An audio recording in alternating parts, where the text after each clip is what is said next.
Olá, queridos. Estamos de volta com Colossenses 2, de 11 a 19, que diz: Nele você foi circuncidado com uma circuncisão não realizada por mãos humanas. Todo o vosso ser, dominado pela carne, foi desfeito quando vocês foram circuncidados por Cristo, tendo sido sepultados com ele no batismo, no qual vocês também foram ressuscitados pela fé na obra de Deus, o que o ressuscitou dentre os mortos. Quando vocês estavam mortos em seus pecados e na incircuncisão de sua carne, Deus os vivificou com Cristo. Ele nos perdoou de todos os nossos pecados, tendo cancelado a acusação de nossa dívida legal, que se levantou contra nós e nos condenou. Ele atirou, pregando-a na cruz, e tendo desarmado os poderes e as autoridades, fez deles um espetáculo público, triunfando deles na cruz. Portanto, ninguém vos julgue pelo que comeis ou bebeis, nem por causa de uma festa religiosa, de uma festa de lua nova ou de um dia de sábado. Estas são sombras das coisas futuras e a realidade, porém, é encontrada em Cristo. Não permitam que quem se deleita na falsa humildade e na adoração de anjos te desqualifique. Essa pessoa também entra em grandes detalhes sobre o que viu. Eles estão inchados com noções vãs por sua mente não espiritual. Eles perderam a conexão com a cabeça, da qual todo o corpo, sustentado e unido por seus ligamentos e tendões, cresce conforme Deus o faz crescer. A cruz, a resposta de Deus às nossas necessidades mais profundas. Um monge popular da Idade Média anunciou que naquela noite pregaria na catedral um sermão sobre o amor de Deus. As pessoas se reuniram e ficaram em silêncio esperando o culto, enquanto a luz do sol entrava pelas belas janelas. Quando o último brilho de cor desapareceu das janelas, o velho monge pegou uma vela do altar. Caminhando até a figura em tamanho natural de Cristo na cruz, ele segurou a luz sob as feridas dos pés, depois suas mãos, depois seu lado. Ainda sem uma palavra, ele deixou a luz brilhar na testa coroada de espinhos. Esse foi o seu sermão. O povo ficou em silêncio e chorou. Eles sabiam que estavam no centro do mistério de Deus, que ia além do seu próprio conhecimento, que estavam olhando para o amor de Deus, a imagem do Deus invisível, dando a si mesmo por nós. Um amor tão profundo, tão abrangente, tão expansivo, tão poderoso, tão completo, que o pensamento da mente não poderia compreendê-lo nem medi-lo, ou palavras expressá-lo. Paulo sabia disso também. Ele volta a isso repetidamente. O propósito e o poder da cruz. Foi preciso o amor sacrificial de Jesus, plenamente expresso na cruz, para trazer a mudança necessária para que as pessoas voltassem para Deus. Assim, para Paulo, o amor de Cristo na cruz tinha o poder de transformar o pecado do homem em arrependimento, a rebelião do homem em rendição, a inimizade contra Deus em amor. A própria essência do cristianismo é a restauração do relacionamento perdido das pessoas com Deus. O propósito e poder da cruz era para essa restauração. A cruz foi um sacrifício. 3 vezes na carta de Paulo aos Colossenses, Paulo falou da cruz como meio de redenção. 2 vezes, o sangue de Cristo é a imagem, no capítulo 1, versículos 14 e 20. Na terceira vez, ele apresenta a mesma ideia através de uma palavra diferente. No corpo da sua carne pela morte. Capítulo 1, versículo 22. Existem outras passagens semelhantes, conectando a obra da salvação de Cristo com o seu sacrifício, como Efésios 1, 7 e 2, 15, ou Romanos 5, 9 e 10. Por causa da linguagem das passagens tão significativas, é óbvio que Paulo considerou a morte de Cristo como um sacrifício. Não devemos permitir que isso, como muitos tentaram fazer, seja conectada no sistema sacerdotal sacrificial do Antigo Testamento. Com certeza a ideia de sangue era poderosa para os hebreus e representava a vida. Além disso, o sacrifício de um cordeiro no dia da expiação era uma parte vívida da consciência corporativa de Israel, sugerindo que o derramamento de sangue era necessário para a expiação. Não é de admirar que Paulo usasse essa imagem explicitamente em Romanos 3, 24 e 25, quando ele fala: são justificados gratuitamente pela sua graça, mediante a redenção que há em Cristo Jesus, a quem Deus propôs como expiação pelo seu sangue, para serem recebidos pela fé. A imagem de Cristo como o Cordeiro de Deus, que tira o pecado do mundo, é mais do que um símbolo poderoso, é uma realidade. E a conexão entre a celebração da última ceia e a celebração judaica da Páscoa é real e íntima, como o sangue do Cordeiro Pascal e o sangue do Cordeiro que foi morto desde a fundação do mundo de forma pungente. O que não devemos fazer, porém, é conceber uma teoria racional que transforme Deus em um juiz irado que só se aplaca pelo sacrifício. Nem podemos reduzir a cruz a uma cobertura de sangue para o pecado, segundo o padrão levítico. Quando, por exemplo, esse padrão encontrou pouco ou quase nenhum reconhecimento e certamente nenhum apoio dos profetas. De fato, alguns profetas criticaram os sacrifícios, dirigindo algumas de suas palavras mais duras ao sacrifício, a essas práticas. O que raramente é reconhecido por aqueles que percebem a cruz principalmente como um sacrifício no padrão sacerdotal do Antigo Testamento, uma cobertura de sangue para o pecado, é que os pecados foram cobertos pelo sacrifício de sangue, os pecados que eram cobertos pelo sacrifício de sangue em Levítico eram pecados de ignorância e erro. Os pecados proibidos pela lei moral não eram cobertos por sacrifícios. O que era coberto pelo sacrifício eram os chamados pecados de inadvertência. O alcance da cruz é infinitamente maior do que o sistema sacrificial do Antigo Testamento.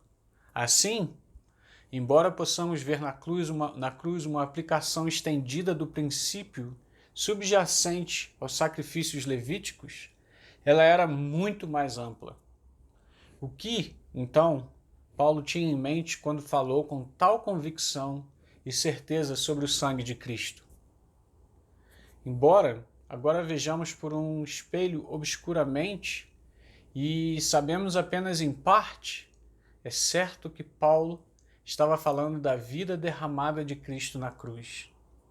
Ele usou a frase como uma expressão destilada de tudo o que estava envolvido e demonstrado na morte sacrificial de Cristo, na qual a morte, redenção, justificação, reconciliação e novo nascimento foram ganhos para toda a humanidade. É importante que nós também possamos olhar para o poder e o propósito da cruz. Quando sondamos as profundezas do nosso ser, quando descemos ao nível básico da nossa identidade, nós descobrimos 4 necessidades absolutas, além das necessidades de sobrevivência física que nós sabemos muito bem. Há necessidades emocionais, espirituais, relacionais ardentes que, quando não atendidas, nos deixam menos com o sentimento de que há algo faltando em nossas vidas, muitas vezes aleijados, às vezes doentes a ponto de sermos desligados da realidade. As necessidades são comuns a todas as pessoas. Mesmo que não usemos as mesmas palavras para rotulá-las, a realidade é a mesma. As necessidades são amar e ser amado, receber perdão, experimentar a vida em comunidade com os outros e ter uma causa pela qual viver e morrer. Outras descrições de nossas necessidades, como aceitação, afirmação, segurança, liberdade, determinação, autoestima, estão exatamente enraizadas nessas 4 principais necessidades. A cruz nos encontra no ponto dessas necessidades mais profundas. A primeira das necessidades, o amor, mais do que qualquer outra coisa. A cruz é o amor mais profundo e mais puro. Enquanto na cruz Deus pronunciou a condenação do pecado, mais surpreendente ainda, ele revelou da maneira mais persuasiva possível o seu amor, o amor de um Deus santo pelos pecadores. Charles Finney lançou esse amor imerecido e ilimitado de Deus no contexto da sua obra de reconciliação. Ele disse desse jeito: em uma análise, nada reconcilia senão o amor. E o que a alma que foi alienada de Deus pelo pecado e sofre sob a reação divina contra ele, é da manifestação de um amor que possa nos assegurar que nem o pecado e a condenação dele pela alma, nem mesmo a reação divina contra o pecado, culminando na morte, é a última realidade do universo. A última realidade é antes o próprio amor, fazendo seu o nosso pecado em toda a sua realidade, submetendo-se como um conosco a todas as reações divinas contra ele e amando-nos até o fim.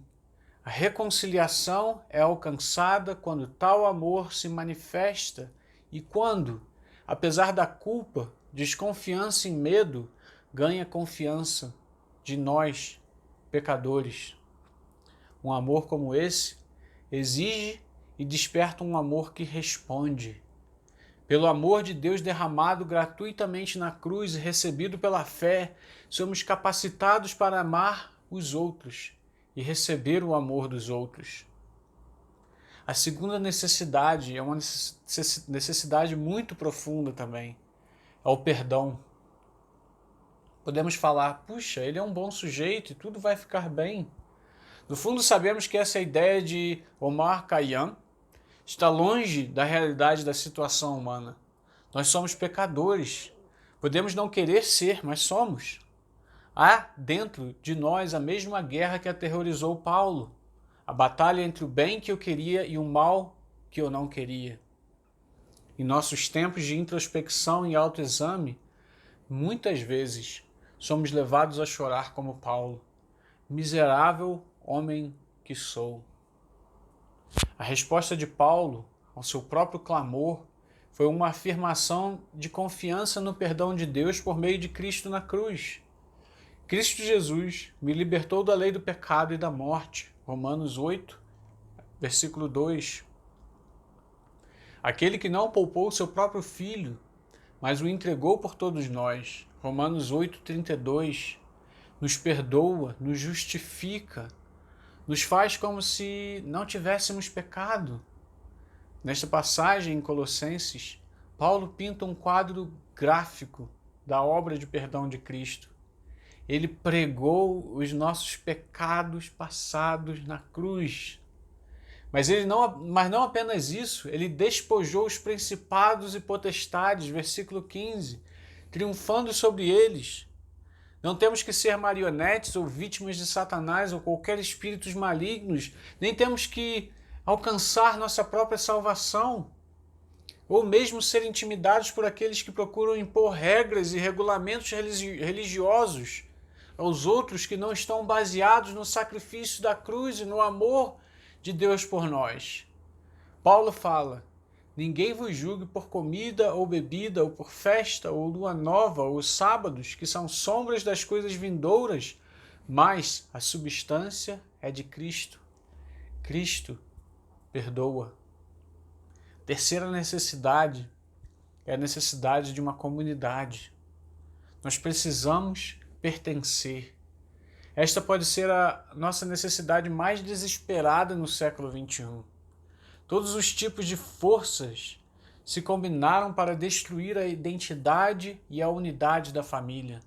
Toda a tecnologia que tanto celebramos como uma maneira de nos unirmos nos afastou. Estamos isolados em nossa louca sede de riqueza, segurança, prazer, sucesso e identidade.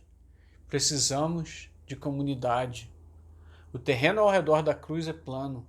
Todos nós ficamos ali despidos de orgulho, sabendo que somos impotentes para nos salvar e somos atraídos para uma experiência de amor que é a dinâmica da comunidade. Quando experimentamos o pertencer a Cristo, quando levantado da terra, na cruz, ele nos atraiu a si. Descobrimos também que pertencemos uns aos outros. Paulo falou sobre a nossa identidade mútua, nossa comunidade de pertencimento com a imagem da circuncisão. O sinal de pertencimento para os judeus era a circuncisão. Este era o seu distintivo de identidade, o estandarte dos filhos de Abraão. Paulo deu a essa imagem um significado espiritual que forja um vínculo inquebrável de comunidade. Ele fala assim: nele também fostes circuncidados com a circuncisão não feita por mão, no despojo do corpo dos pecados da carne, pela circuncisão de Cristo. Colossenses 2, 11 e 12. A nossa comunidade é uma comunidade em Cristo, na qual somos iniciados pelo batismo, uma comunidade de morte e ressurreição, capacitada e unida por Cristo. Essa comunidade é a igreja, embora nunca devamos restringi-la à igreja que conhecemos na esquina da nossa casa. É aquela comunhão local e visível, mas também universal e invisível, da qual Cristo é o cabeça. Ele nutre a comunidade e une cada segmento dela. Todas as nossas necessidades de pertencimento são satisfeitas nele e também na comunhão com o seu povo. E a última necessidade, a quarta necessidade, que é muito importante também, é uma necessidade por uma causa pela qual viver e morrer. A nossa necessidade de amor, de perdão e de comunidade são satisfeitas na cruz. Todas essas necessidades se concentram em nós mesmos, nossa identidade e aprimoramento como pessoas individuais. No entanto, fomos criados de tal forma que devemos sair de nós mesmos para encontrar significado em uma causa, um propósito que vai além de nós mesmos, pelo qual viver e morrer. A cruz nos encontra no ponto dessa profunda necessidade. A confissão de Paulo sobre isso veio mais cedo, em Colossenses 1, 24, quando ele fala: agora me alegro em meus sofrimentos por vocês e cumpro na minha carne o que falta nas aflições de Cristo, por amor do seu corpo, que é a igreja. Em Filipenses, Paulo declarou seu propósito, declarou a causa pela qual ele viveu e morreu, e ele fez isso em Filipenses de uma forma ainda mais completa. Ele fala assim: para que eu conheça o poder da sua ressurreição e participe dos seus sofrimentos, tornando-me semelhante a ele em sua morte, para que, se possível, eu alcance a ressurreição dos mortos. Filipenses 3:10. Quanto mais ele conhecia Cristo, mais ele percebia seu verdadeiro eu e mais experimentava essa realização. Quanto mais ele conhecia Cristo, mais ele percebia suas necessidades e limitações e mais ele tinha que avançar para o alto chamado em Cristo Jesus. Quanto mais ele se centrava em Cristo e buscava esse alto chamado, mais ele se tornava sensível às necessidades das pessoas ao seu redor e mais ele percebia que o amor motivado pelo Calvário tinha que ser um motivo dinâmico da sua vida. Assim é conosco. O propósito centrado na cruz nos dá significado. Viktor Frankl, espero que eu tenha falado o nome certo, era um psiquiatra que passou 2 anos em um campo de concentração nazista. A partir dessa experiência, ele descobriu e desenvolveu o que ele chamava de logoterapia, uma abordagem terapêutica para a cura e a saúde, descobrindo o significado. O significado, diz ele, vem de 3 fontes: amor, sofrimento e realização de uma ação. O que talvez ele não soubesse é que tudo isso está reunido na cruz. E na vida de cruz para a qual todos nós somos chamados. Não é de admirar que Paulo pudesse cantar: alegro-me em meus sofrimentos. Por causa do amor que recebeu da cruz, seu propósito era amar, mesmo que isso exigisse dele sofrimento. A cruz foi a força motriz de sua vida. Seu desejo ardente era para que todas as pessoas experimentassem o amor de Jesus Cristo que ele havia experimentado. A cruz deu-lhe sentido porque ele deu a causa pela qual viver e morrer. Reveja agora: Cristo em você é o segredo, a esperança da glória. Nós somos os destinatários e os comunicadores do mistério. Nossas vidas devem ser uma extensão do Calvário, uma expressão da vida de Cristo, que é uma vida da cruz, uma vida de cruz. Uma parte do mistério é que o poder de Cristo opera em nós e através de nós. Então, a resposta está em uma pessoa, não em uma filosofia. Cristo, Jesus Cristo, nosso Senhor, é a plenitude para preencher o nosso vazio. A pessoa de Cristo é comunicada através de nossas pessoas, de nossas orações e de nossa presença. No centro de tudo está a cruz, a resposta de Deus às nossas necessidades mais profundas. Este é o objetivo: apresentar todo homem perfeito em Cristo Jesus. Queridos, Deus abençoe e venha de novo continuar na próxima aula. Um beijo.